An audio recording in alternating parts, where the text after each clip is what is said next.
Two Nations Under Ted, a Ted Lasso podcast, is a Boink Studios production. And now, on with the show.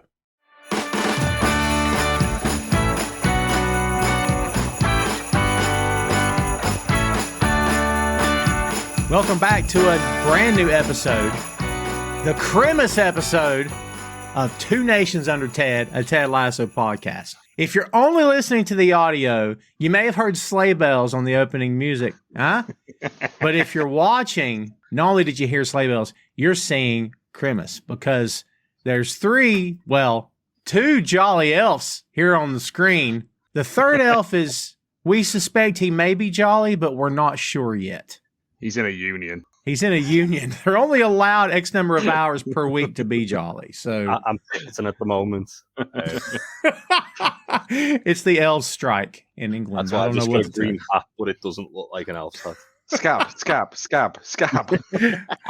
We should have had you put like a cotton ball on top, like a poof. You know what I mean? So, yes, welcome back to the show, kids. This is the Christmas episode. If you have been keeping track, then you know that we are on to season 2, episode 4 of the Ted Lasso show, and here on the Two Nations. It was Christmas during season 1, and we heard a reference to it, but we didn't get to see it. Well, guess what? In season 2, we got to see some Christmas, and I'm all about it. Anybody that knows me knows I'm a Christmas fiend. I can't help myself. It's who I am. It's what I do. Before we get rolling here today, kids, again, I'm Tom. What's up? Welcome to the show. Joined as always by Joe Higgens and Jay Luft. This is Two Nations Under Ted. Before we get cranking here today, thank you for following the show. We appreciate your support. Thanks for helping us out on social media. We ask you to continue to follow us. Help spread the word about the show at Two Nations Pod, as you can see down below, everywhere you can imagine. Be sure to follow us on all the socials. We're there on all the platforms, and you can join the Boink Studios Discord. Boink Studios is a production company that handles the show you're watching and listening to now, as well as Tom Clark's Main Event and Tom Clark's 6M Podcast. So we do appreciate your business, and be sure to follow Dammit Vince and Hallmark of Greatness, as well as the Untitled Wrestling Podcast. We get all that out of the way to begin with. We can get on to some Christmas joy. Guys, how are we feeling going into this episode of the season? Joe, what's your thoughts right off the bat here? This is a really weird episode because nothing really happens, but it's an excellent Christmas episode that it rounds up that spirit of Christmas in only the way that Ted Lasso can. Like, it is sad, but it's also incredibly joyous at the same time. And I'm not going to say I cried because that's taken as a given now, but I did, quite a lot throughout it. Also contains some of my favorite jokes in this episode as well that I'd completely forgotten about until I watched it again. And I was like, there's a lot in this. It's really good. Jay, this is, to Joe's point, more of an evergreen episode, no pun intended, where you can kind of watch this at any time you want to, and you can kind of be familiar with the show, but you don't necessarily have to be caught up. What'd you think about episode 4 here? I love it. There's, as Joe said, there's a lot of jokes that you kind of forget about because they're coming at you thick and fast. And there's even like little sort of like comedic cues that they do where you don't notice it the first watch around, but then you see it the second time. It's like, that's brilliant. In particular, our favourite boy, Roy Kent. The whole B-plot, Roy Kent's B-plot, is possibly like my favourite thing he does because it's just the most ludicrous thing that happens in Roy Kent's entire career that we see. Because it's, well, when we get to it, but it's the most just Roy thing as well, though. But there's just bits in it where Roy just like is clearly having some sort of breakdown as well. And plus, Phoebe comes into play here. She's fantastic. And again, these actors, we've gushed over this show, man, for an entire season. Now 4 episodes into season 2, but we love this show so much. I think it's one of those instances, guys, of the perfect cast for such a well-written show. And to be that fortunate in Hollywood, to get the planets lining up in just such an order that you managed to get this to happen. I mean, one wrong move, this show never gets off the ground. One wrong casting, and you come away from episodes going, oh, it was okay. But God, dude, we come away from every episode like emotional or happy or sad. And it's like, All the above. I love it. It is one of those things that it is lightning in a jar. Yeah. Very true. Very true. Well, let's get to it, kids. Let's get rolling with episode 4. Right out the gate. Can't wait for this one. We hope you're excited because we know we are. Season 2, episode 4 of Ted Lasso is called Carol of the Bells. Original air date August 13th, 2021. This episode directed by Declan Lowney. The story by Joe Keeley. And yes, there are 12 episodes in season 2. So we are a third of the way there. Can you believe it? Neither can I. And it's only episode 4, but we'll get there, kids. Be patient. When last we left the Ted Lasso gang, we saw Rebecca spending some much-needed time reconnecting with Nora as Sam pushed back against the team's top sponsor for environmental crimes against his home country, while the AFC Richmond squad came to grips with the return of Jamie Tart. But help came in the form of Ted Lasso, who Ted unleashed in an effort to help bring unity to the team. I can't say Ted Lasso without thinking that is one of the smartest things I've ever heard for a plot device. But it's the dumbest thing as well. It is. It's so good though. That I don't want to go into it again, but do you want to make it your girlfriend and kiss the little air hole? Yeah. It's just so dumb, but so brilliant. You can't even be angry without being just daft with it. It's yeah. I think the only thing that would have made it work even more is if his glasses had been just a bit crooked. You know what I mean? Not like I'm drunk crooked, but just a bit out of whack to make him look like he's that much frazzled. Yes. Like he's that much more frazzled. I've tried it with my name, and Tom Clark doesn't work as Com Tlark at all. But Lay Juft works pretty good, I have to say. Nah, you can't do it with mine because... Yeah, I mean, Ho Jiggins kind of sounds... Vowel sounding names is not good. Ho Jiggins kind of sounds like a dirty limerick or something. I don't know what. Or like something you catch. I don't know. Did you hear about Dave? He got the Ho Jiggins. You better stay away from that guy. Ho Jiggins is the cheapest lap dance you will ever have. Yeah. Just straight to the point. Straight to the point. I don't even show up with clothes on. There's no point. Yeah, let's just get it over with. Not so much a striptease, more of just gyration. Walk in, thrust, and ask for money. Oh, man, that's a whole episode by itself. Coins, it's fine. instead of stuffing bills, they're just throwing coins in. If you can catch it, whatever you catch, you get to keep. You know what I mean? Throwing them violently. Yeah, just make it a game. Make it a game. So this show, guys, this may be one of the best opens for any show in this series. I love it to death. As we know, it's Christmas on Ted Lasso. Christmas in Hollis by Run DMC. I play it every holiday season. One of my favorite Christmas songs. It's playing. The team is exchanging presents. Isaac is freaking phenomenal. I mean, he's on the throne. He's dressed. He's on his little throne that has a beard. I love it so much, dude. We see it again later in the show too. Yeah. But it's the first time we see it, and you just think, it's just a throwaway Christmas thing. I was going to say, isn't his barber's chair when he gives everyone their one haircut a year? Yes. Well done. Also, well done. Yeah, we see him, but right out the gate, we see Colin opening his scarf. His reaction is great because he's like, "Scarf, cool." And you're like, uh-oh. Then he looks at Blubbercatch, did you make this? Blubbercatch is like, yeah, man. Nitten sues me. Sorry, I didn't know everyone was doing booze. No, everyone was just doing booze. Like, they're just handing, the same bottle of booze around the dressing room, it would have been. I love the way Colin just goes, it's okay. I can wrap my booze in it. Colin is, actually happy to get the scarf. He's, happy to get this scarf.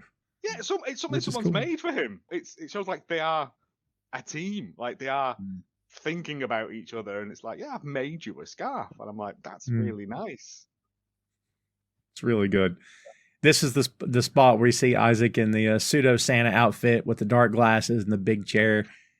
He looks straight up like a rapper, like that. If you wore that on stage, that's awesome. He looks so great. Yeah, he calls Danny to the chair and says, "May your secret Santa reveal himself."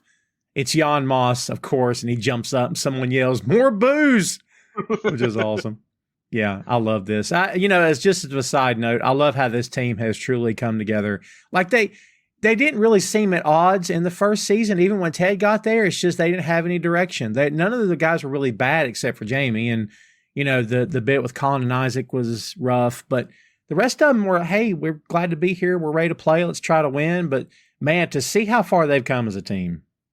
I think it was the fact awesome. that they weren't playing as a team, whether they were playing as a series of individuals. Yeah, they were in cliques. So there was no kind of like unity within a team. Like in football, a lot of managers will kind of like get the team to do everything together.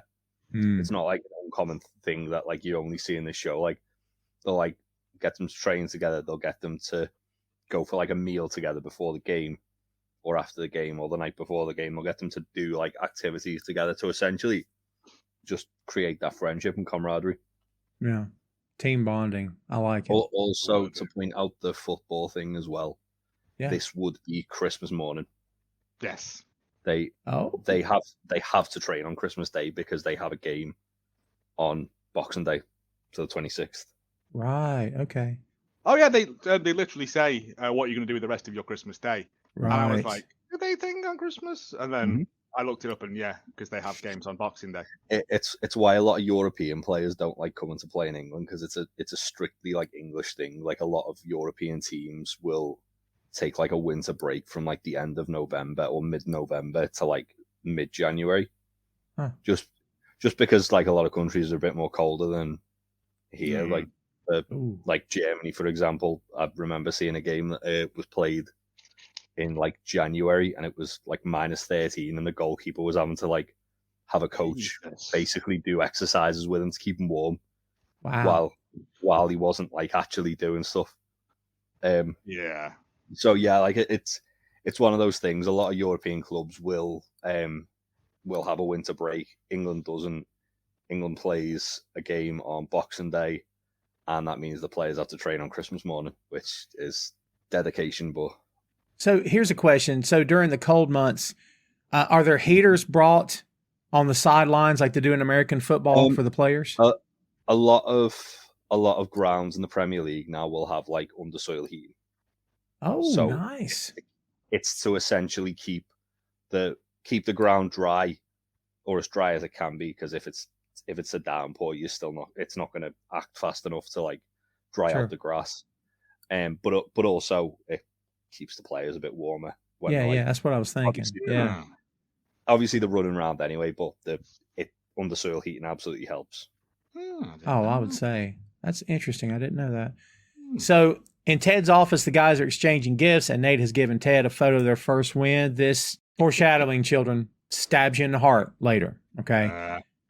He gives him a photo, and Ted says, Nate, is this a photo of you and me after our first win? He says, yeah. And Ted says, thanks, buddy. I appreciate it. Look at that. Keeley reads the inscription, and it says, thank you for everything you've done for me. Signed, Nathan. And I caught this at the end because Beard looks at it, and he goes, what a lovely inscription that you wrote completely over my head, face, and body.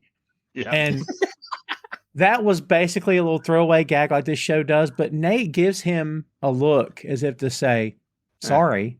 You know what I mean? Like not pissed off, but even that, I even went back and watched it a couple times to see, but again, guys, the seeds that are sown, the way he looks at Beard, not contempt, but just like, you know what I'm saying? Like, I don't know. I can't pin it. I can't pin it what it was. It's like self-indulgence.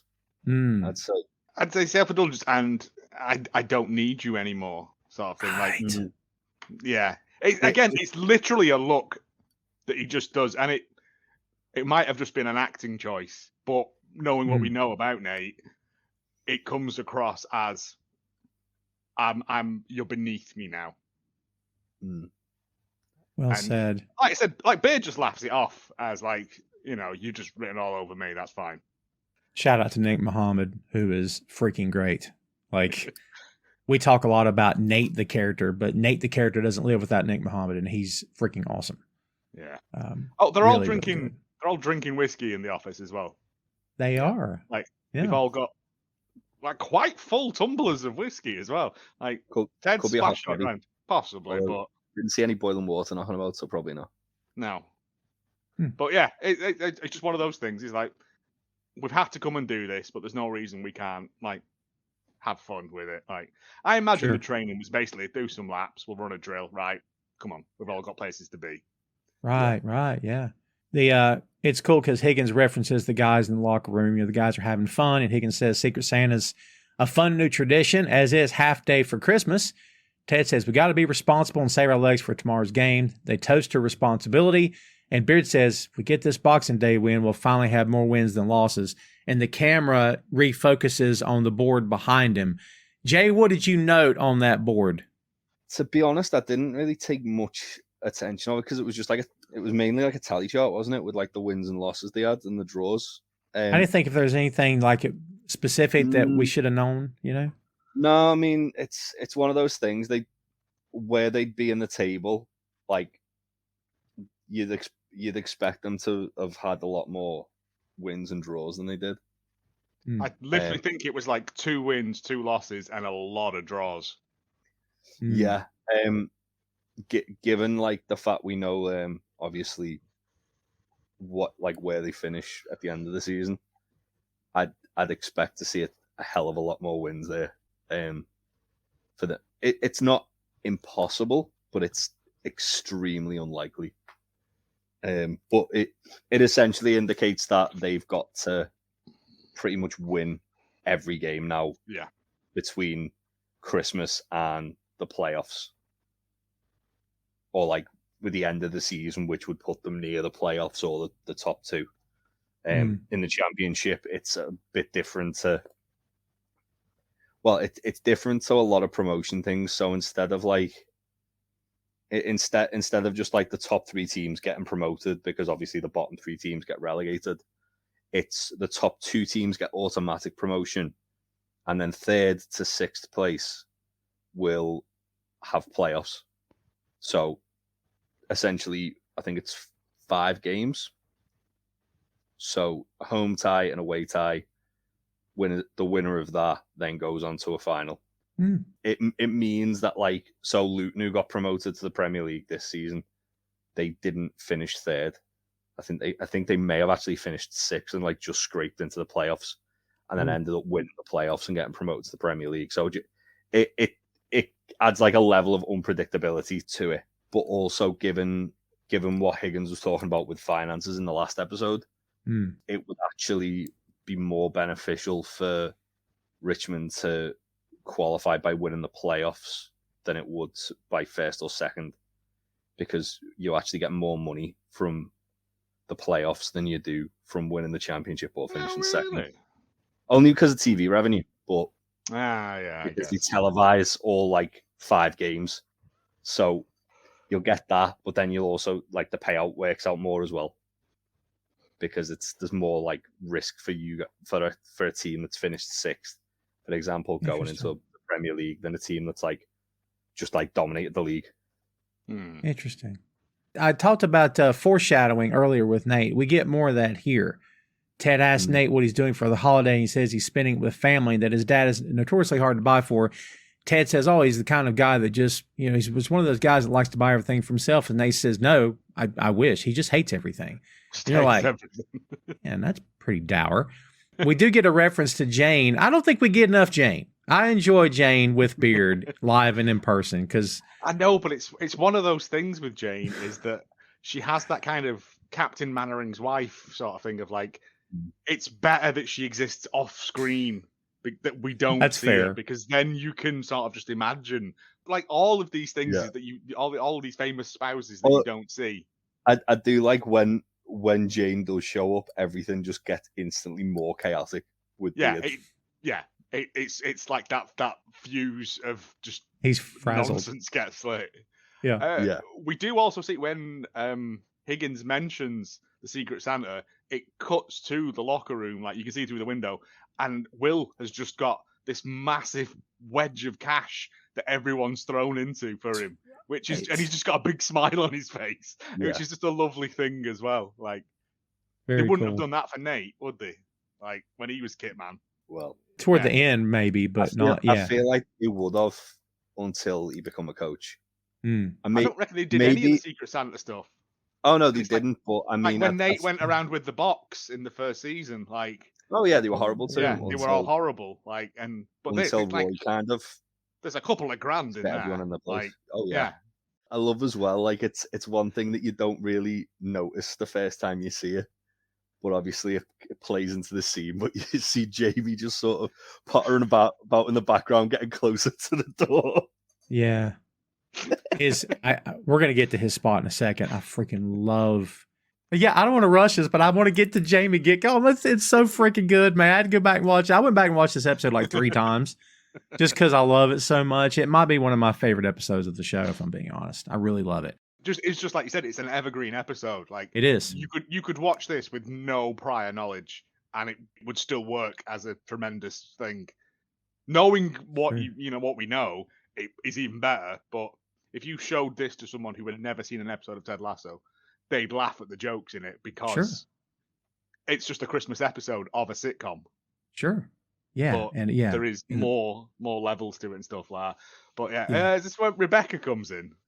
Well, not quite, because Beard talks about what he and Jane are going to do. He says, we're going to a pagan Christmas ritual at Stonehenge. And Keeley says, I thought you two broke up. And he goes, we did. We got the tickets before we broke up, so we're going as friends. And Ted says, that's going to be, what about you, Keeley? And just completely changes the subject, which is awesome. Oh, so good. Keeley tells the plans of Sexy Christmas, and Sexy Christmas. The whole room has to go, ooh. And she says, it's not going to be like that. It's going to be a swinging. And they go, woo. They're all doing this and everything, popping off of it. I love the fact that it's them and Keeley doing this, but I'd love it even more if Roy was in the room when they were doing it. Just because I think his reactions, like his reactions to like the Diamond Dogs later in the season, there's the general, I am far too old for this shit. He would have just walked out, wouldn't he? Just been like, been like, no. It's actually a nice little, Sinatra. They're going to dress up and, sip martinis by the fire. We're going to sing songs around the piano. Yeah. And then it's going to get sexy. Then they have to do it again. Yeah. Rebecca comes in. This is so good. Rebecca comes in and says, oh, you guys are all talking about a sexy Christmas. And she already knows. She knows. This has been approved. Like, they've talked about, she's planned this with Rebecca. Probably her idea. Possibly, yes. Oh, that's nice. Yeah. Well said. Well said. It's and then like, do you want a drink? And like Ted's got that cool like private detective thing of having like loads of glasses in a bottle of whiskey in his bottom drawer sort of stuff. Yeah. And Rebecca says, "Oh, she's just going to go and hang out at Elton John's house." Oh, it's such a great line. Have you guys noticed that the offering of a drink has at this point become sort of a sort of symbolic in this show between her and Ted? Not just her and Ted, but like it happens quite often. If you really look at it, it happens all the time, whether it's water or booze or whatever. It's an offering of friendship. I think it is quite a traditionally British thing of, well, it's the rounds thing. It's like, I trust you enough that I will get you a drink and you'll get me one back. It's a trust thing. But yeah, when like the first time Ted and Rebecca meet, it's very standoffish, and then at the end, like when Higgins comes back, they're all drinking cocktails in Rebecca's office. It is like you said, it is this thing of that is the symbol of friendship for them. It doesn't have to be booze, like it's cups of tea. I think it's later on when Roy goes round to Ted's flat and stuff. Like it's just a shorthand for like an olive branch of there we go. That's fair. Yeah. I've picked up on that several times. The Elton John party is awesome because when she tells him who it is, and Beard's like, whoa, and Nate goes, holy shit. I think holy shit is Nate's best curse word. I love it so much. And Ted says, hold me closer, Tiny Dancer, Prancer, and Vixen.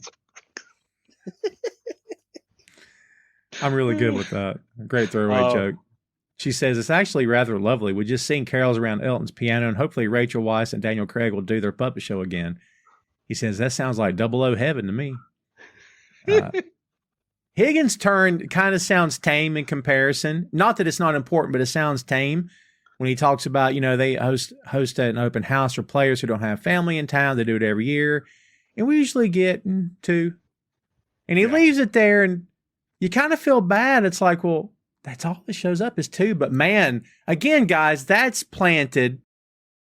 Join the Untitled Wrestling Podcast for all the latest pro wrestling news from around the world.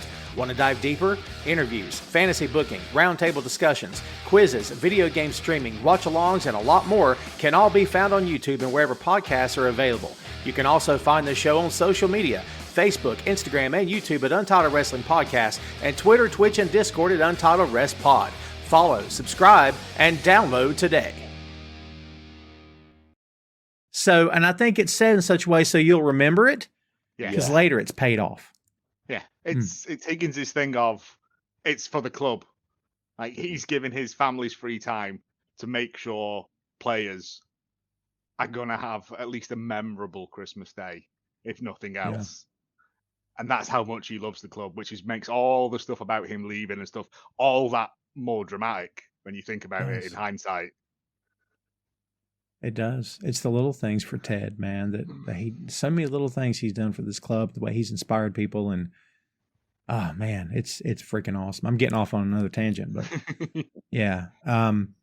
He makes a Biggie Smalls joke and calls Higgins Higgy Smalls and tells him that, this is the first Christmas the family's been away from each other. Once Henry wakes up in about an hour, he wants to open presents, spend all day together on FaceTime. Going to be a lovely afternoon. And this is where Jamie comes in. Wishes everyone a Merry Christmas. It's going to be a lovely Christmas in like 2 dimensions. 2 dimensions, yeah. Jamie comes in and he needs a present for Secret Santa because, of course, he's not ready.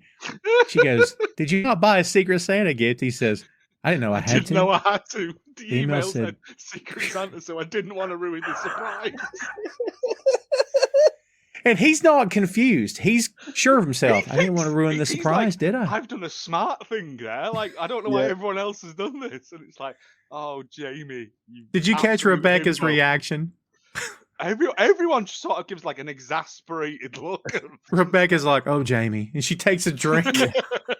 It's like they're not even like thinking, "Oh, Jamie's a dickhead." Now they're just like, "Oh, sweet Jamie, sweet innocent, poor naive Jamie." Yeah, there isn't enough Jamie in this episode. I'm assuming he's just regifting something back out, but then we get like this really good, like A-Team style montage of them wrapping it up for him. Yeah. And then like Rebecca's like, no, puts the stickers on it, they give it him. And then we get, possibly the most Jamie sentence ever. Oh my God. Yeah, Jamie takes it. He looks very impressed and he says, "God bless me, everyone." And Beard just goes, "Wow." Like, so good. Oh, I have to. We usually don't talk about the opening of the show because it's just the Mumford Sons music blaring. But this time that we get a claymation opening, and if you're a man or woman of a certain age, no matter what country you're in, if you know claymation, you immediately connect to this. So I immediately connected to the claymation opening. It's the only time I think that they ever changed the opening of the show. I believe so. Yeah. It's to be very similar to like the Rudolph the Red-Nosed Reindeer and what's the other famous one? There's several. There's Rudolph the Red-Nosed Reindeer. There's Frosty the Snowman. Frosty the Snowman. Yeah. There's several done in that style, I think. Yeah. But they're like, apparently they are like a staple part of like American traditions for Christmas is that watch these sort of shows every year, and I do. I still do. It's just It's I always watch like the Christmas episodes of Bottom and stuff. Like it's just and the Christmas episode. Oh, I can't watch Father Ted anymore. But yeah, it is just those things of it's just tradition. But it is really good, and we also it's the same song, but it also, like you said, has ding dong dong jingle bells and like them tubular bell things that they put into Christmas songs now, and everyone's character is there because normally, like in the intro, isn't it? It's just Ted sitting down, just Ted, and like the seats change and stuff. But everyone gets a little puppet with their name and stuff, and it's really like, oh, this is special. This is a special episode. I love it. It's Yeah, it's my favorite time of year. I hate saying that because it sounds so freaking cliche, but it really is. Really is. The next bit we get is we get to go Keeley's house. She's decorating her place. I've never seen a house this phenomenal in my life. Like I need this character to decorate my house. Did you guys catch how freaking amazing this house is? Like, did you also pick up on the lamp near the door? I did. Christmas Story. Christmas Story. It's the leg lamp. Yeah, and I was like, I like that. I did. But she also had really nice tree ornaments. She does. Well. Yeah. Yeah. The colors are popping. Someone's been to Paper Chase. Yeah. The chocolate fountain that she's eating out of, and she just tastes it. And she's like, oh, and she goes back to it, which is awesome. But yeah, it's sexy Christmas. It is sexy. Ooh. Yeah. I mean, not one to objectify women, but god damn. Yeah. When you preface a comment with not one to, but, and you're like, no, I don't think it's objectifying at all. I don't think that's bad at all. Tremendous. She looks, yeah, no. It's working. It's working. As I would say, it's working. Yeah, she's decorating, and then the doorbell rings, and of course she disrobes, and you get to see the presentation, and it's quite lovely, if I can say. And then of course she answers the door, and it's Phoebe looking like an angry little elf. She sat there with like a duffel coat on, and it's like, and it's like, okay. And she just like stomps in, and followed by Roy, who we should know never sees her because he's carrying packages, so he never physically looks at her one time. I love the way he goes. I guess you didn't get my text. Yeah, and he says my sister got called to surgery, so Phoebe has to spend sexy Christmas with us. See that when I asked last week about what Roy's sister does. Yeah, she is a surgeon. There you go. And like Keeley's not upset at all by this. She's like, okay, that's fine.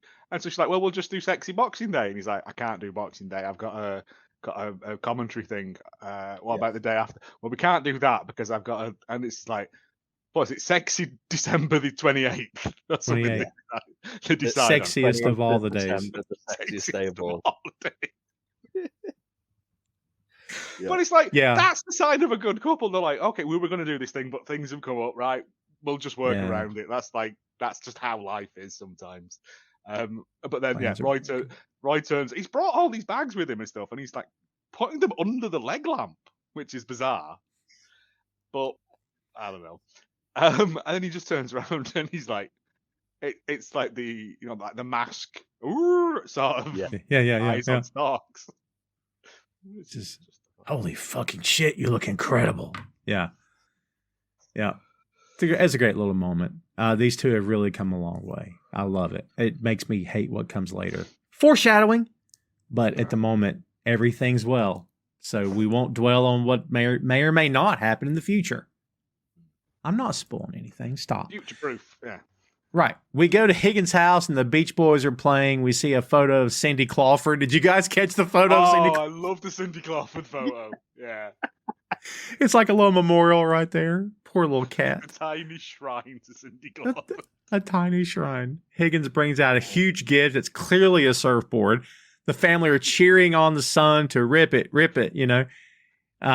He takes it out. He's like, visibly excited to get this surfboard. And Higgins tells him it's time to clean up. Guests arriving in an hour. Then the doorbell rings, and it's Sam. He apologizes for being early, but he's really got to use the restroom. Higgins shows him the spread on the table, and he says, well, to hold us off until dinner, we have mince pies, cheese and crackers, pigs in blankets, and mulled wine. Oh, yeah. I mean, Christmas is like the one time of year when everyone has more food in their house than they will ever eat. It's true. It's awful. But they live in Richmond. Why does he want a surfboard? We're in the middle of London. I was going to ask about that. I didn't understand. He'd have to go well, you can go down like Southend, I guess, or Brighton, which is only like an hour on the train. The Isle of Sheppey. You could go to Sheppey. I don't think you can. My uncle used to live there, and I know that in the water around Sheppey is a sunk World War II ship that still has explosives on it that are active, so they can't. Yeah, Probably a lot of so, them around there, to be fair, because it's like yeah, it's basically the pathway between England and France, isn't it? Zack Sabre Jr.'s from there. and Zack Sabre Jr. is from there as well. But He got one good thing. That's also, crazy. like, he's bought him a surfboard. One of his other sons has got a saxophone. Like Higgins has spent some cash, which is nice. Yeah. He's probably got a pay rise with like Rebecca Yeah. hiring him back. Probably part of the And- terms and conditions. Well, we've made Rebecca great again. So as she's turned over a new leaf, maybe she's opened the purse strings just a bit more because no sense of being a Grinch now, right? So Well, she can see his worth. But she did promote him to like. I don't Director think of that football came. operations. Which, I imagine that didn't come with a raise. That was just another thing to torment him with. And I think now, like you said, like you said, now I think she has a sizable raise.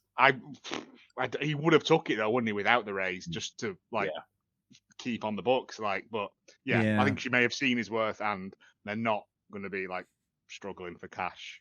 Yeah, Higgins. Generally, director of football is like below the chairman, like just below the chairperson. So like like the second in command under Rebecca.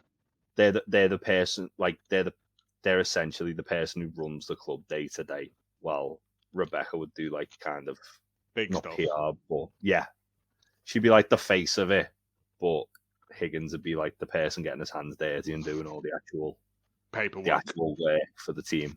I do like when Higgins says, Sam, back home, what does Christmas make you think of? And he goes, with a smile, colonization. Yeah, like with a smile on his face.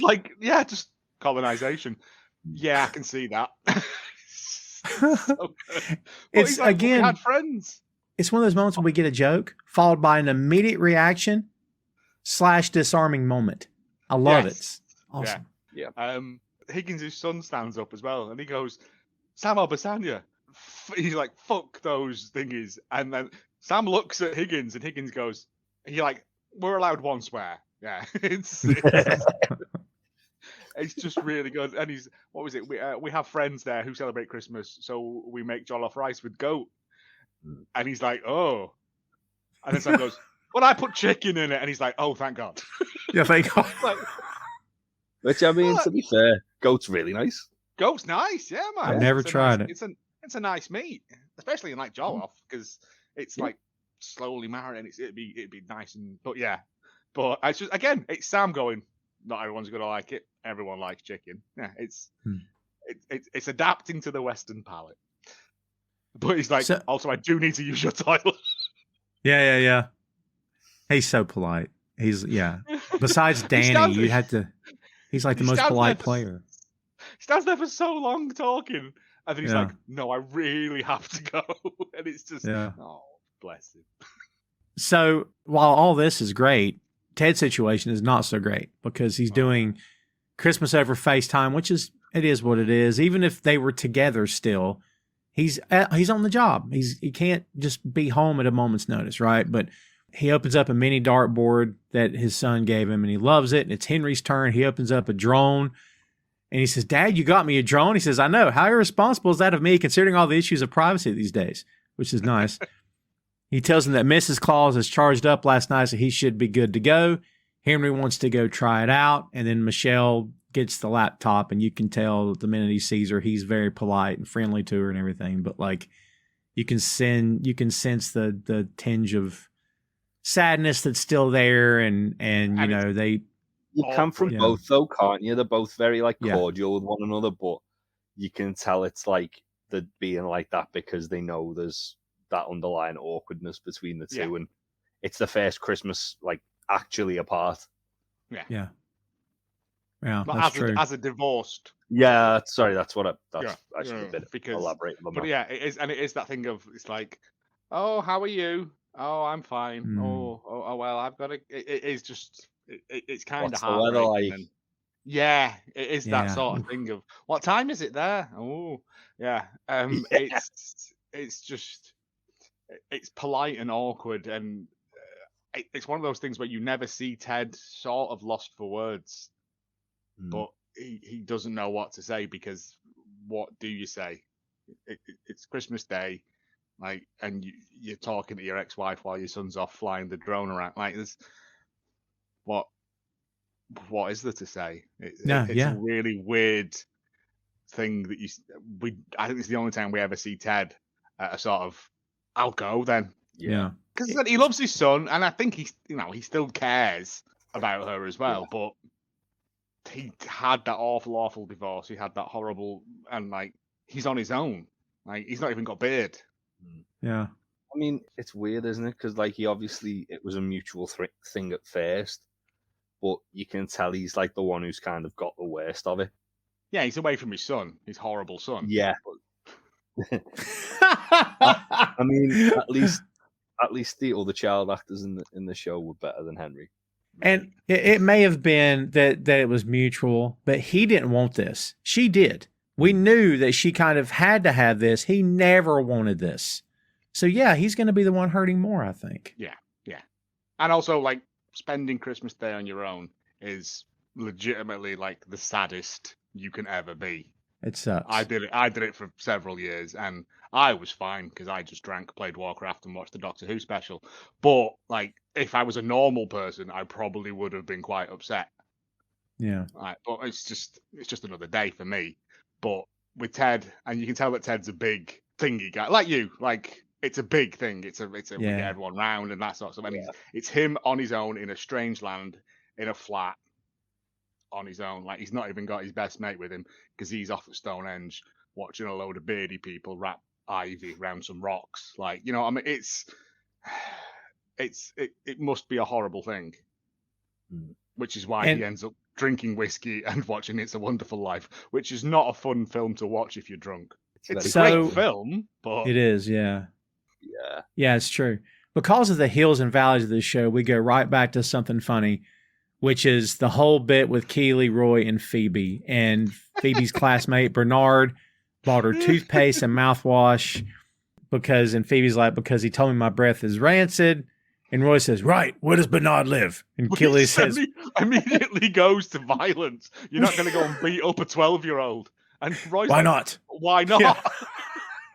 And she calls him a fucking knobhead. Did you catch that? You're an adult. Yeah. Nobody can get away with calling him that. I love the way when Roy goes, I used to spend a room with smelly men. This isn't going to smell bad. Phoebe breathes on him. It's the thing of like, it can't be that bad. Come on. Yeah. And she breathes it, and she sort of just goes, oh wow. And then Roy's like, she feels bad enough. Like, and then she's like, I really tried, sorry, but it's bad. Yeah. And then Roy does the like, I've spent 20 years like in locker rooms as well. with men. She's like in the corner. I promise you I've smelled worse. And this is like probably one of the finest for me. Like, just Roy Kent acting bits, because like Phoebe just breathes on him and he just does this 40-second stare. And like, you see his eye twitch and he goes, oh my God, I think you might be dying. So good. It's so good. And like, Phoebe's having a nightmare with this because she's a little girl. Like, yeah, and the pain in his voice as well. It's just it's so good. I'd like to see if there was outtakes to that because they must have been pissing themselves laughing. Oh my God. Well, Keeley's trying to make her feel better, and she says, "This is not like I forgot to brush," because it goes like this. This is not like I forgot to brush my teeth bad, or I ate onions bad. It's every time she speaks, you can hear Roy retching behind her. It's awesome. Oh my God. She says this is actually medically bad. It's medically bad. And I was like, oh, you don't want that. No. Get your coats on. Why? Because we're going to go to my stupid posh neighborhood and we're going to knock on doors until we find someone who can fix this. And if we don't within an hour, I'm going to give you £1,000. Within 10 doors. Well, yeah, I'll give you £1,000 each. And then he just gets up and marches off. And they're like, okay, fair enough. Like, yeah, it's very, very, it's a really fun scene because again, it shows like they've got like this weird parental dynamic. Like, they're trying to nurture Phoebe and stuff, but again, like with Roy threatening to beat up a 12-year-old kid, like, and Keeley has to rein him in because it's still Roy at the end of the day. But it's just a really lovely, lovely scene. Awesome. It's awesome. We go back to Higgins' house after this, and Sam asks the youngest son if Santa got him something good this year. He says, it's okay. I know there's no Santa. Sam says, of course there's a Santa. He says, there's no way he can deliver presents to everyone in the world in one night. He says, but it's not the whole world in one night. It's the whole world split up into 24 different time zones. Santa's true power is not his speed, but his endurance. Yep. Also, Sam's Great helping line. clean up. Did you notice? He was. He's got a bin bag and they're putting rubbish in it and stuff like. Yeah, Sam's an ideal house guest. Yeah. I was literally about to say Sam's like the best house guest. Yeah, He is. He's pitching in. He knows he's arrived early and they're not ready for him. He's like, well, what can I do to help? Yeah. It's just one of those weird things that you're just like, yeah, they didn't have to show that. Who come around like Aaron, who he would have shredded it up in the corner and made a nest out of it. Yeah. And then you've got Sam who cleans up after himself, and he's lovely and has a laugh with everybody. It just shows how well he's been raised by his parents. And It's stuff. true. And Yeah. Again, it's just a little throwaway bit. They didn't have to show this. They could have had this conversation around the dinner table or whatever. But it's, again, just these things of just adding more layers to these already rich characters. It's really beautiful. Him not wanting to break a small boy's heart and telling them, no, Santa is real. Yeah. It's the character building that happens in this show. Yeah. It's great, man. I think like when you look at kind of like the purity scale of it, Sam's like got to be like right near the end of the purest.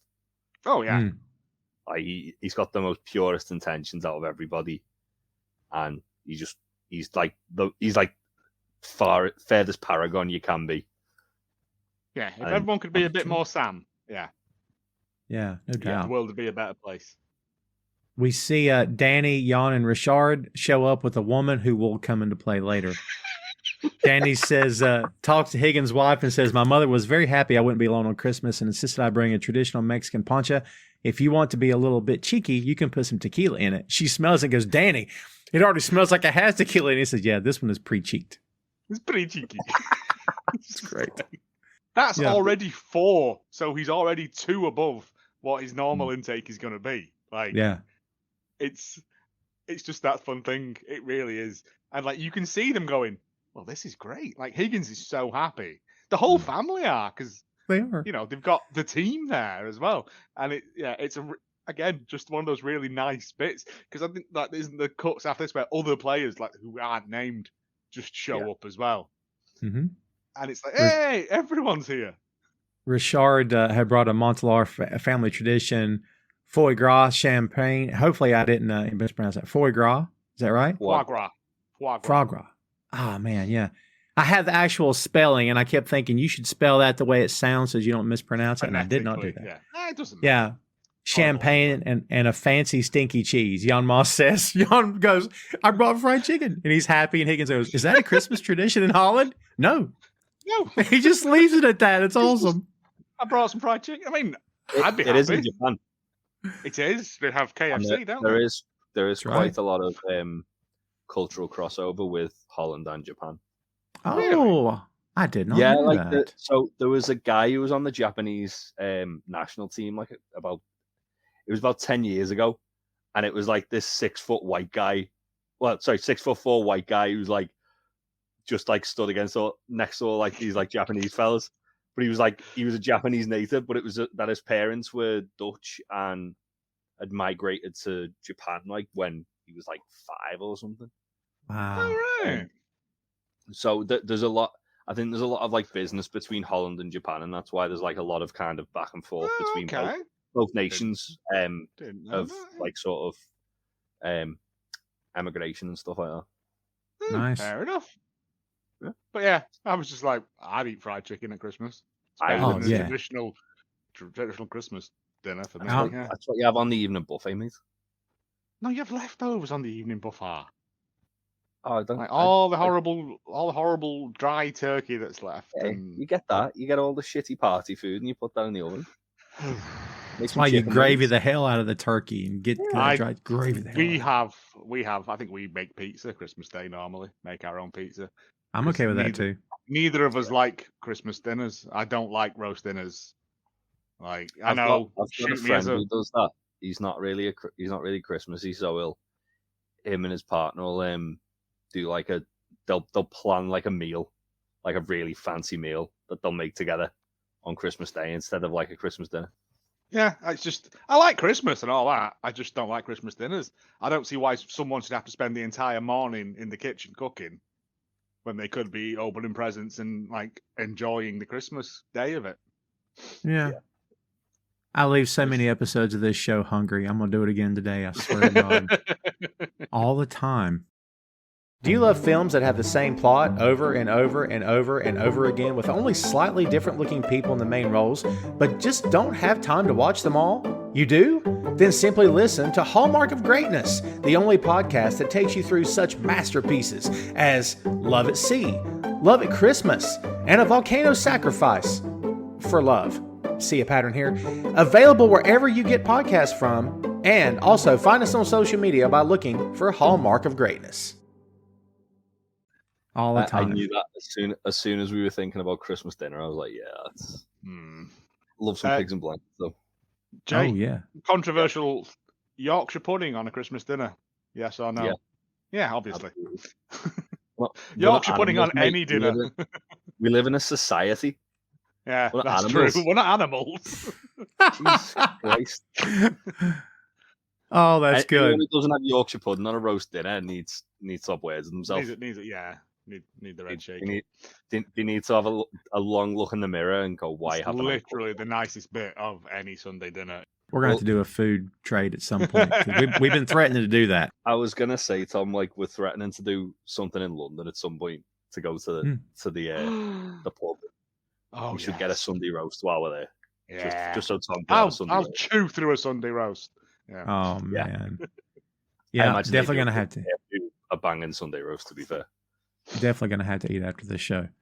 So this next bit with Ted and Rebecca is great because she has come to him and he's watching It's a Wonderful Life. And if you notice, when Clarence jumps into the water off the bridge is the moment that Rebecca's outside his window because she's there to save him, just like Clarence was there to save George Bailey. It's freaking phenomenal. It is one of those nice little bits of also, she spell out "Hello, Ted" in tinsel, which is a lovely little callback to "Hi, boss." So what I really like about this is that she's like kind of bigged up what her Christmas Day is going to be to hide the fact of what she's actually doing. It's charitable and a nice thing. Yeah, because it's like she feels like she's got to keep face that everyone thinks she's like going to be doing this big high society thing, and in actuality, she's doing something that's like amazing. Show she's got a soul. Yeah. This is probably the best Christmas she's had since before Rupert. And I think Ted is not to blame for it, but is to thank for it. She says, doesn't she? She used to do it with Rupert every year. She was going to do it last Christmas, but she didn't because she sat at home and just got drunk on her own. Yeah. And she was like, I understand how hard the first Christmas is. That's why I come to get you. Yeah. Because he opens the window and she's written out like "Hi, Ted" in tinsel. And she's like, "Get down here." And he's like, "Okay." Like, he's still like, even he's not in work. Like, you can't boss me around. I'm not in work. He literally says, "Okay, boss." Yeah, he literally, And they walk down the little ginnel that he lives on, and there's the street performers playing. Is it Last Christmas?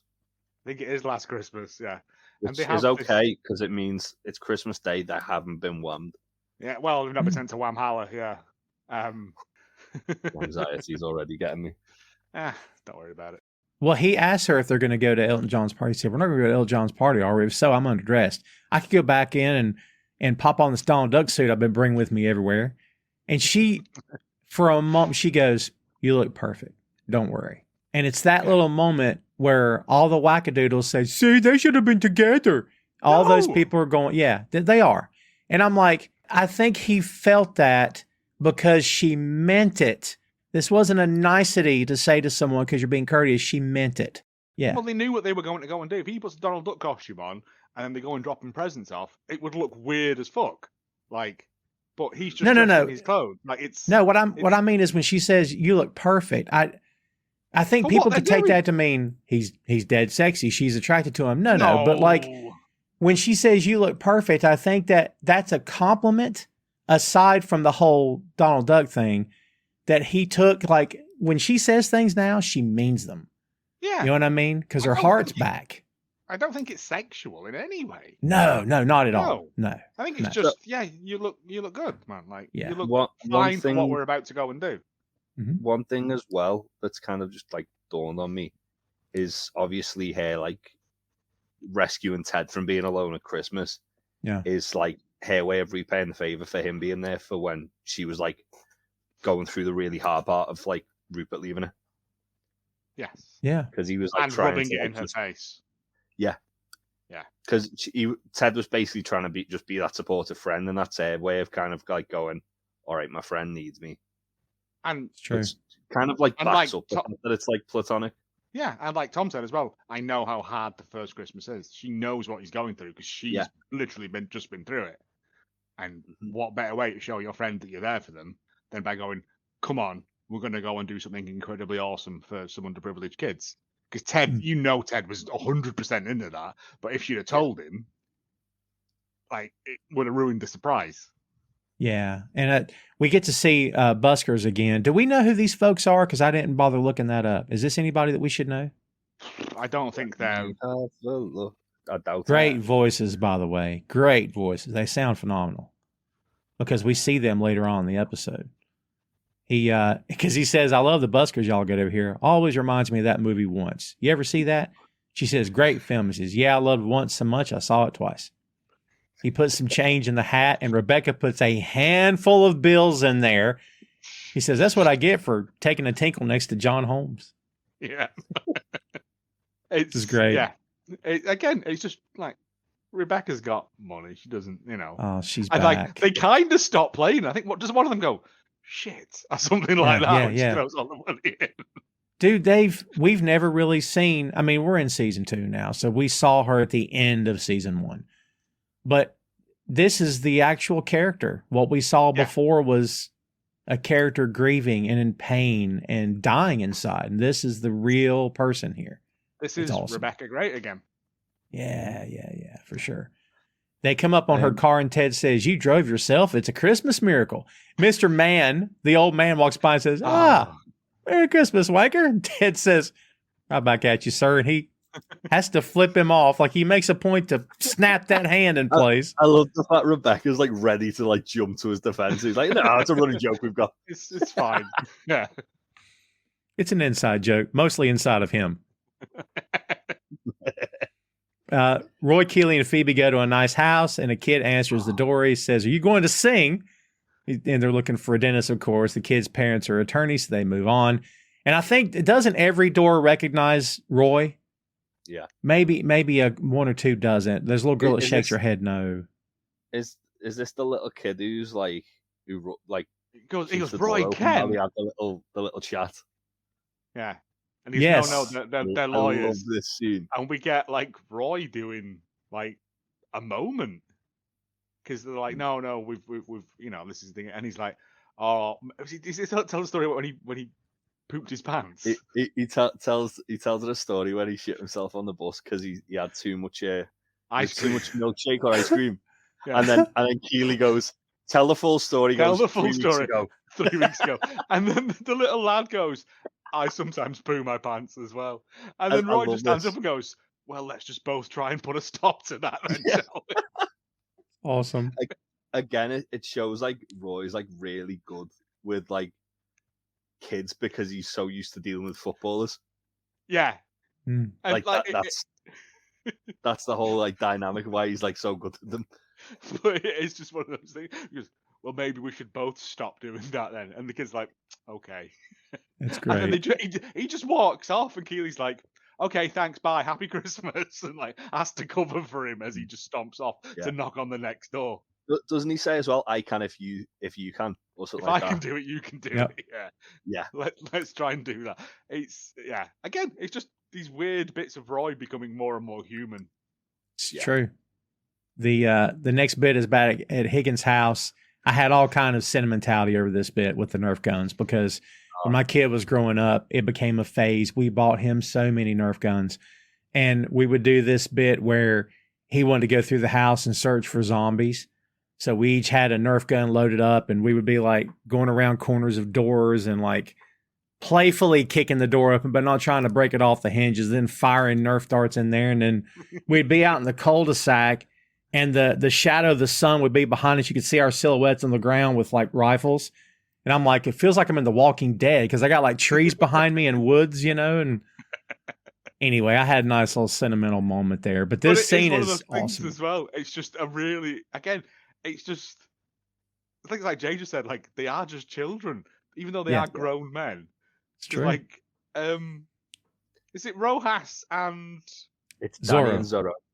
And Zorro, yeah, and they both like take cover behind the sofa, and they're like, tell my wife I love her, and it's just like this incredibly ridiculous end of a war film sort of scene. Tell my incredibly beautiful wife I love her.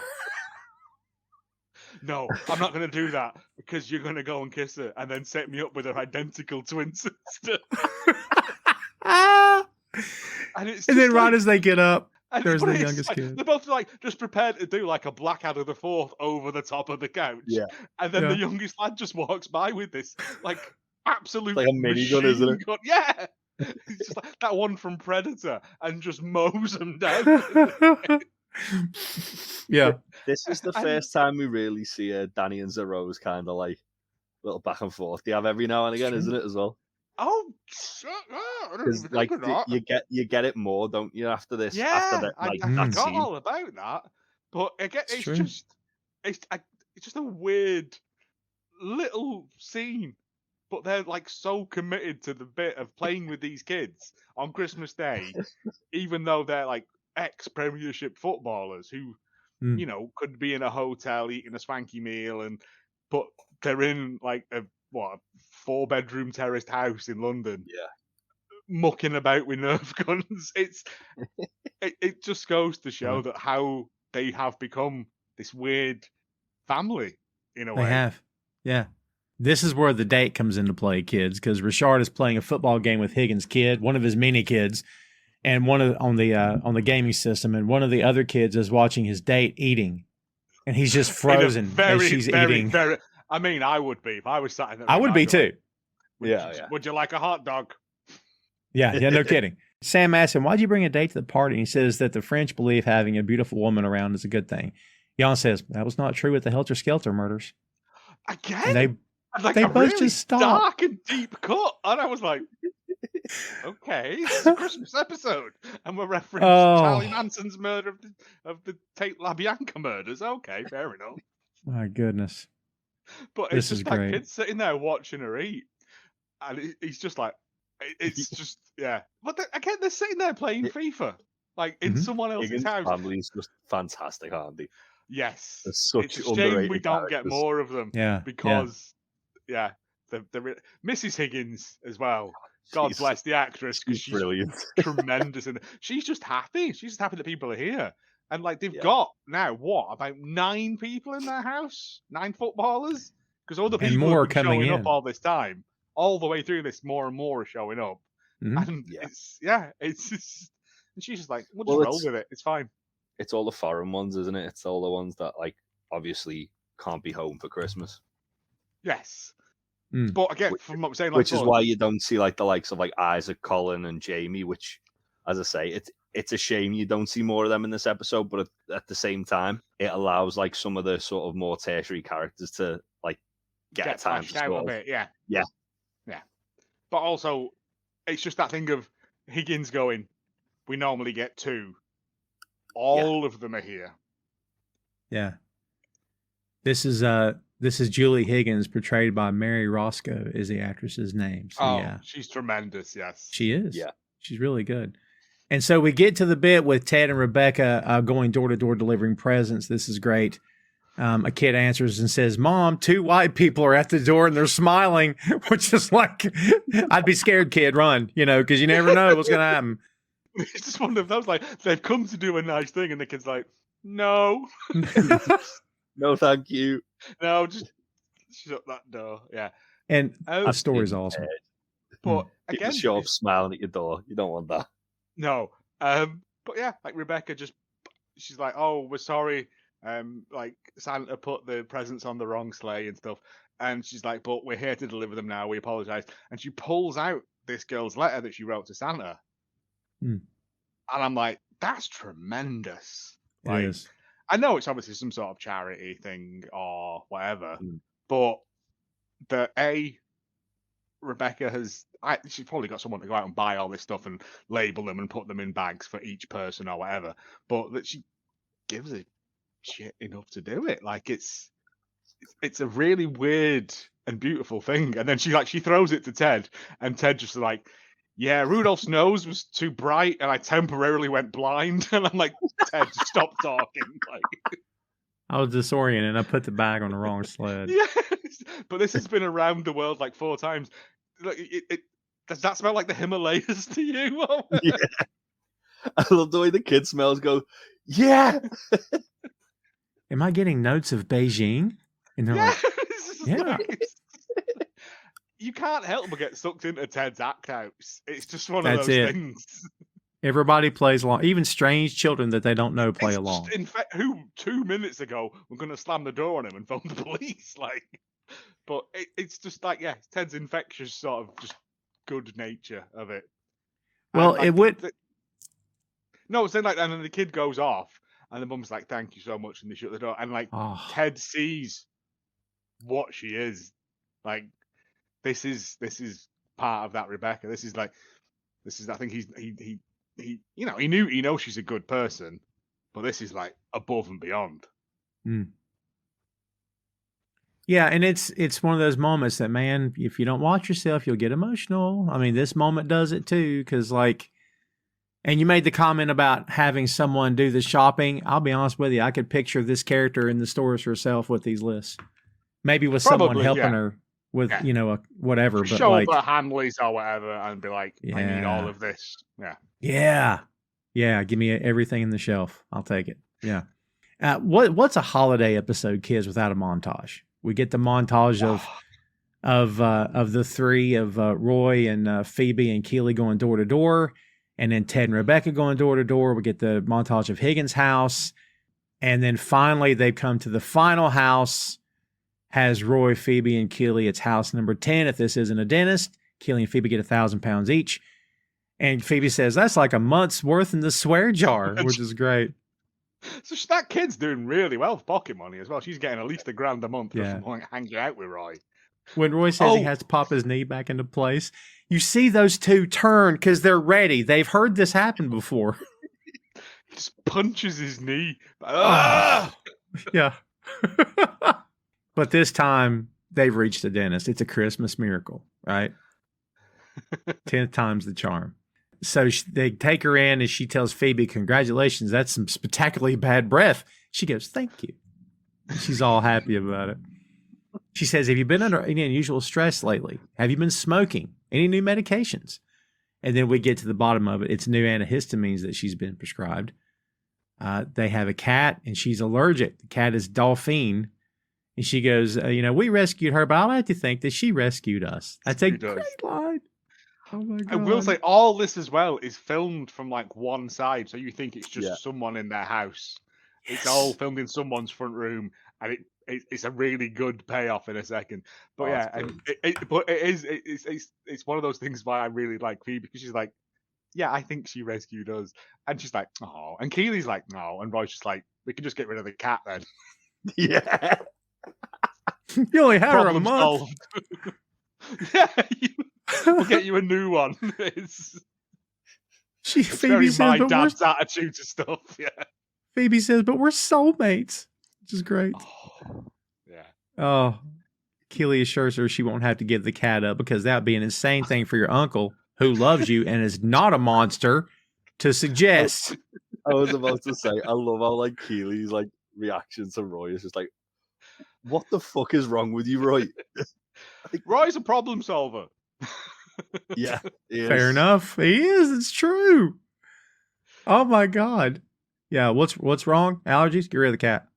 Problem solved. Yeah, it's my dad's attitude for everything. It's just he sees everything in like black and white, doesn't he? Yeah. He doesn't see anything in any other way. It's just like, all right, well, you're allergic to the cat. We need to get rid of the cat.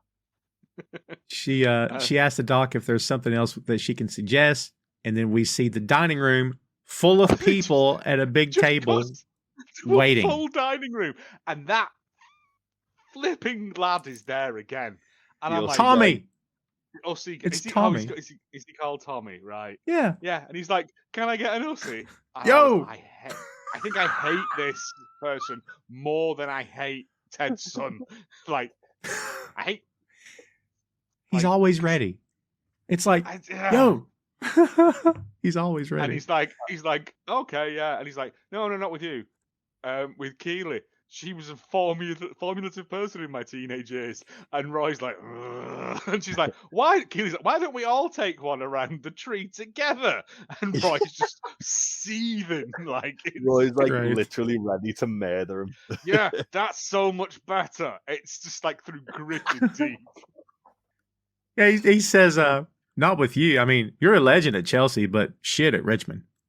Like, yeah, as well. But he is kind of like, he's always been like the straight talking, because I think when he spoke to Jamie in the hairdressers, didn't he?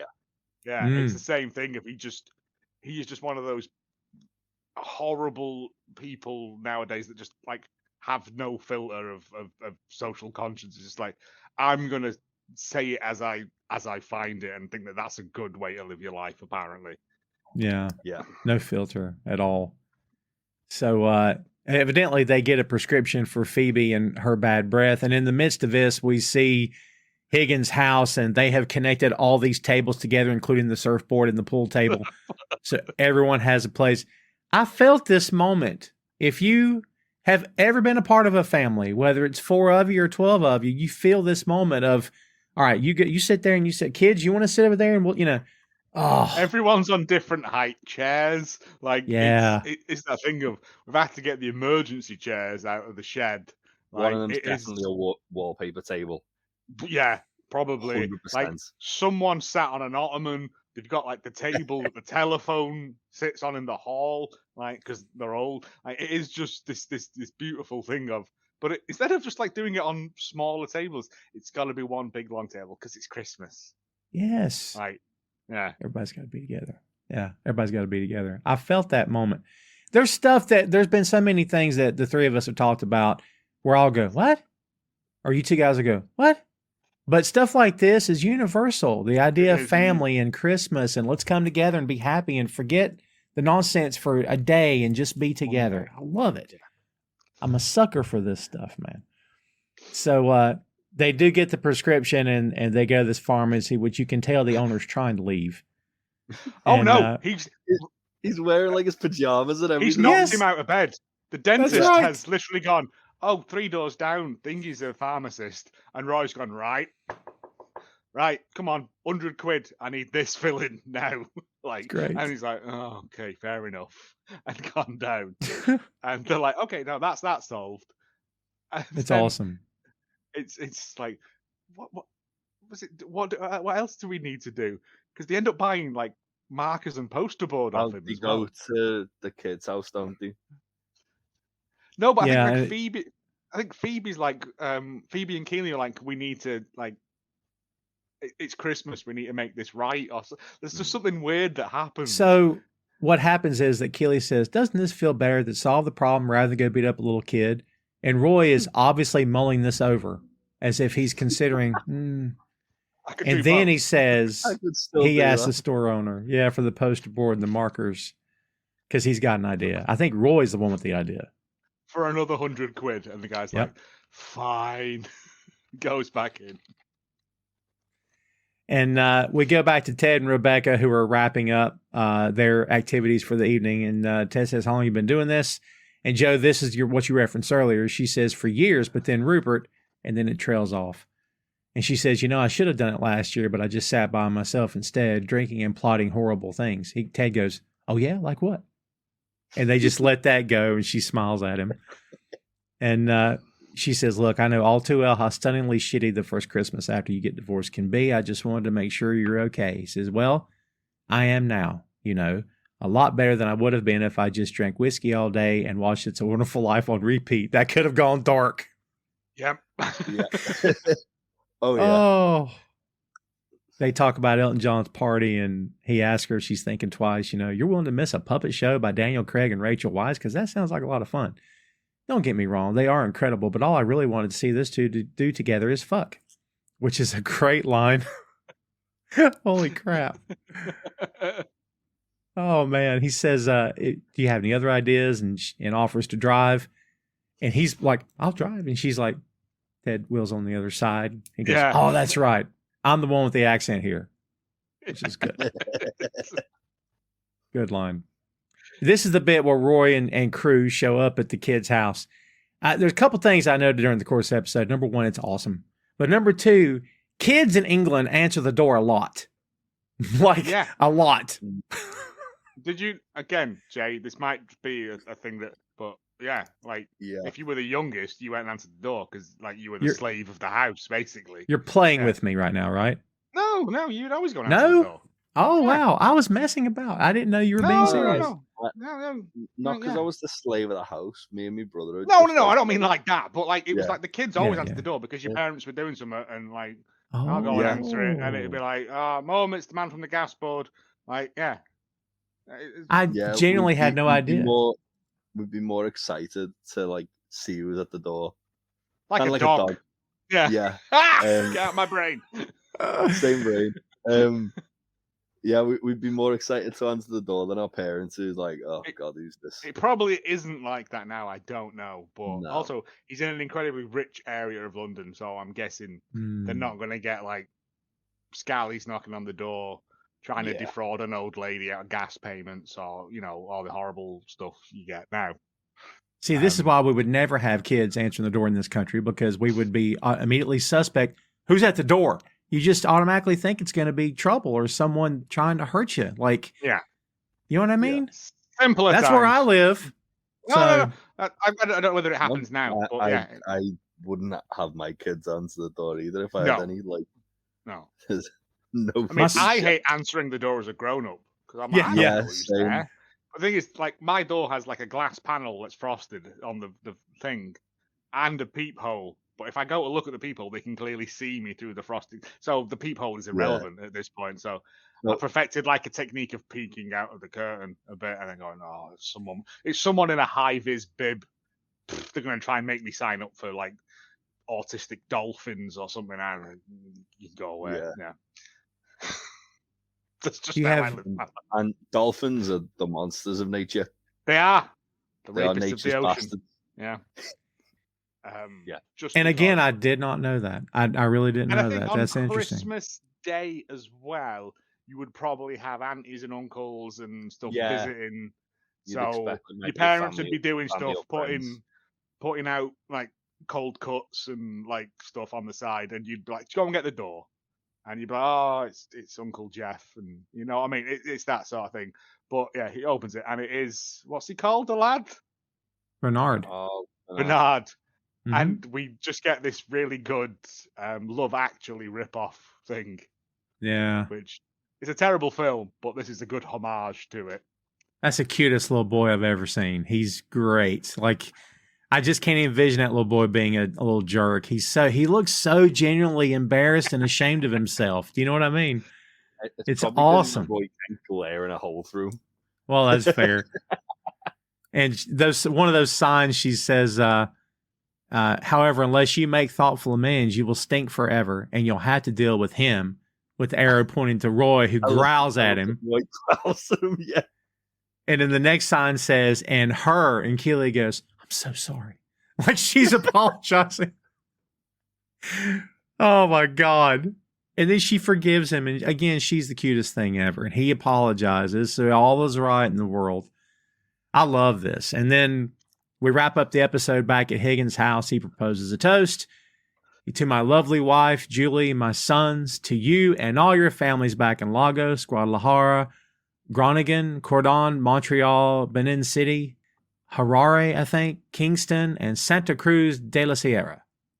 He did that very well, much better than I did.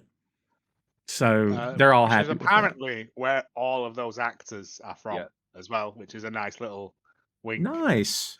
Yeah. That's very cool. But it's just that thing of, because it cuts to them all as he mentions the city, and it's just again, it's blending that reality and fiction thing. That's true. But, and it's what's the line he says? It's like, what is it? I know you would have preferred to be with them, but it was an honor to have you here with us. To the family you're born with and the family you make along the way.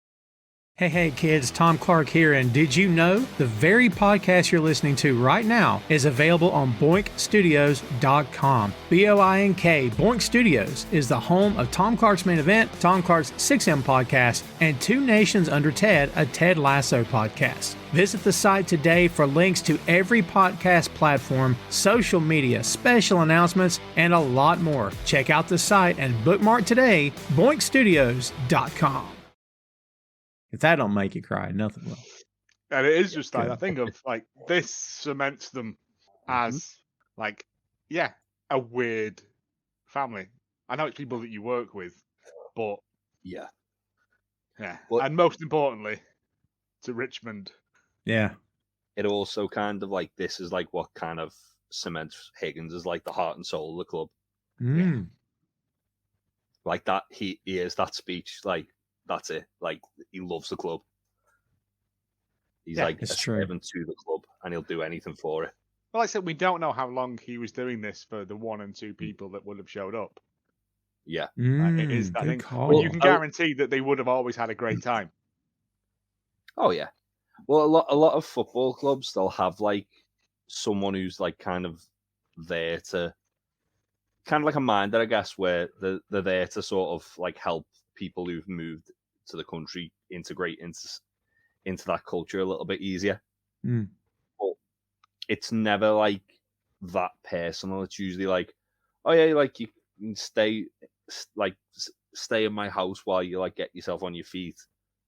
But it's not like a halfway house, but kind of like a pit stop, just somewhere to kind of ingratiate themselves into like the sort of like the city where they've moved to.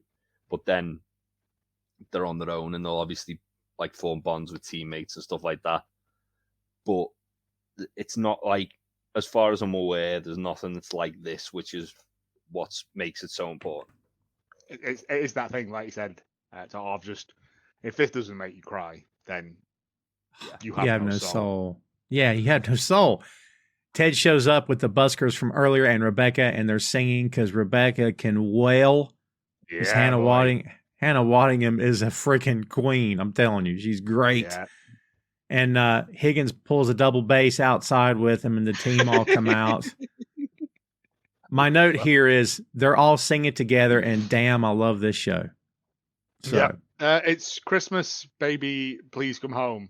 And Higgins' youngest son, the one that Sam talked to about Santa, looks up. And there's Santa. Oh no, I was going to say the one who's got the saxophone comes out and has a wail on that as well. That's true. I forgot about that. Higgins is trying to build his own sort of Jazz Hansen. Yeah. Well, the one that's been staring at like the date all the time starts dancing with us, isn't he, as well? Yeah, that's right. Yeah, he's living his best life. And also, Ted gets a bit on his own. He starts doing his deep singing voice as well. That's great. Yeah. The kid looks up and we see Santa's sleigh pull away. And at that point, I was like, what's going on here? Sorry. Don't let it take you out of it. It's Christmas. No. It was just one of those things. It's like, it's Christmas. Like, maybe that kid saw that. Maybe that is the spirit of Christmas. That he's like, it is just, it's a Christmas episode. Like, if it doesn't end with Santa pulling away, then, but what are we doing? And there's a fake snow machine as well, which I'm always a fan of. Yeah, that's fair. Yeah, because it always has to snow at the right moment in the Christmas movies. So even though this was apparently shown in what you said, August. Oh, that's when it. Yeah, it was shown in August. Yeah, that's a good call. Which is a weird. Well, that's the thing with like streaming services, isn't it? Yeah. Like oh shit, what's the other show that's on Apple TV? Mythic Quest. Yes. Their Christmas special was like May this year, and it was like, oh, wow. I don't really want to be watching a Christmas episode of a show. If you've ever collected comic books, you know that like you'll buy in August and it'll be dated January of the next year. Like it was always dated months ahead. Yeah. So yeah. Oh yeah, it's just one of those things. It's like you can watch this one. I think it's probably going to go into the Christmas rotation of episodes of stuff that we watch because it is just one of those genuinely heartwarming, great Christmas episodes. It doesn't further anything in the plot along whatsoever. But well, you say that, but there are little things that are kind of dropped in, like as I say, the Danny and Zorro friendship. Yeah, okay, yeah. But there is the little mentions to sort of Sam and that, and obviously like the kind of development of Ted and Rebecca, kind of like helping each other heal. All right, yeah, but like compared to a not a major. Compared to a standard episode where it is a minefield of stuff that you be wary of stepping on for fear of what will explode underneath your feet. This is a very light episode in that respect, and it is, like I said, it is just one of those. It filled me with Christmas cheer because that's fair. It is just a nice Christmas episode. Again, it's like. It's actually, I said it's not like the episodes of Peep Show and like all the Christmas episodes of things I watch because they're all quite bleak and like depressing. But yeah, it's that thing of like there are just Christmas episodes that you will always watch because it's true. Just they don't have to be uplifting. Sometimes it's nice to be reminded of Christmas can be a sad time for people as well. Yeah. In this, there is none of that. There's a bit of it, but then everyone ends up happy, singing in the street. If it was my street, I'd be furious. I'm like, I'm trying to watch Doctor Who. Can you not? But see, while you're upset, they're living their Christmas movie, and you're in your house like, this sucks.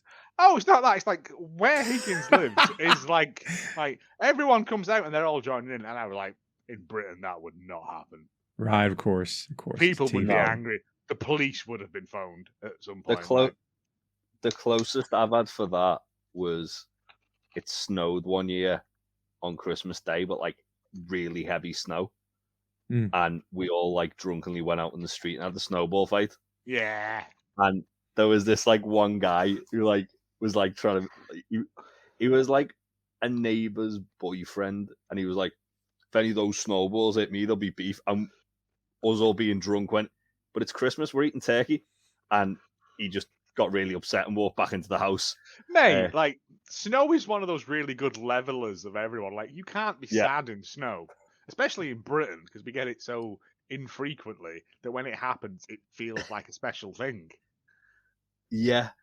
I remember leaving the club opposite my house when I used to live around the corner, and we'd been in there, and we left, and there was like this fresh, like yay deep blanket of snow, and someone was stopping with us, and his missus was at my house talking to Harvey, and he'd come drinking with us, and he came back hammered and was just throwing snowballs around the front room, and I was like, I'm fine with this. Like, that's tomorrow's problem. Like, snow just makes British people do daft stuff, I think.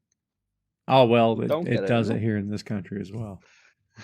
So, well, kids, there you have it. There's episode 4. And speaking of the time of year which things come out, if we've timed this right, guess what we're close to? Hey. It should be around end of November, start of December, right? Yes. So, again, if you're joining us for season 2, you know that we did season 1. We did a wrap-up episode for season 1, and then we took a little bit of a break in between season 1 and season 2. And we took that break to promote the living devil out of the season 1 episodes again. So we re-promoted like crazy, shared them on all the channels we could possibly share them on, all the socials and all the episodes and all that good stuff. Then we came back with season 2, which you're now enjoying. And again, with the timing correctly, this is pretty darn close to Christmas. So there you go. You're welcome. Merry Christmas. So we're here for you. This is not like we've just cobbled this together. Like, no. It's like in football when they take an international break, which that break's actually coincided with, weirdly, now I think about it. Yes. Yeah. Well, you know, again, we started this show, and I think, Jay, I may have asked you specifically, how do we time this to coincide with football? Yeah. Yeah. So we got it. We were on point. We've done it. Yes, I'm happy with that. Yeah. So I think we got our takeaways out of the way. Yes, everybody good? Yeah, man. It's just one of those delightfully heartwarming episodes. Yeah, it is. It's great. I thoroughly enjoy this one. Kids, we hope you've enjoyed it. Thanks again for tuning in. As we said in the beginning, follow all of our socials. Follow the show everywhere you can. Share us everywhere you can. Let all your friends and family and loved ones know about us too. As you're gathering around the table, you know, you could put on Christmas music or you could just put on Two Nations Under Ted. This episode in particular. I mean, why not, man? Yeah. Hey, we could become Why a not? Christmas tradition.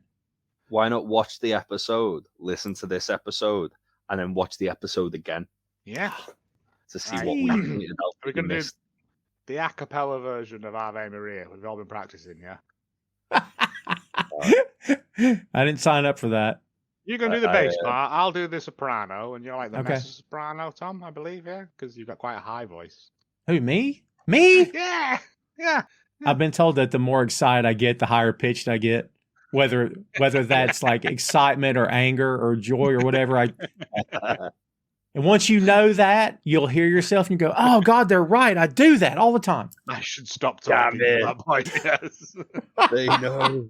They know. They figured me out. You're found by figured one me out. weakness. Oh my goodness. Well, there you have it, kids. Thanks again for watching and listening.